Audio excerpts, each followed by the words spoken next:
Подигнете ги порти горништата своји, подигнете се вечни порти, ќе влезе царот на славата. Тој царот на славата. Господ крепкиот и силниот Господ. Изградена во 14-тиот век како црквиче речиси подземја, обновена во 16-ти во поголема црква. Денес, вистинска гордост на галичани, црквата Света Петка повторно обновена.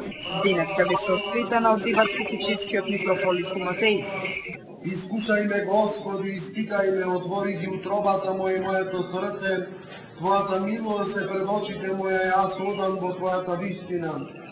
Лоцирана близу до селските гробишта во Галичник, црквата е белек на селото, како што раскажуваат галичани. Тука се населиле првите жители, потоа селото се ширало нагоре, достигнувајќи бројка од над 5000 жители и околу 1000 куќи. Осветувањето на црквата Света Петка ги собра галичани, оние кои живеат тука, но и оние кои имаат ретка можност да си го посетат родниот крај. На иконостасот имаме крст кој према видување на луѓе кои се разбираат од тоа, единствен крст, иконостасниот крст, единствен во Македонија.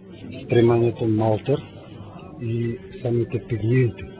Самите пигменти спремање, значи јајце, улје и долг процес на работа, цело лето се спремаше, се работеше.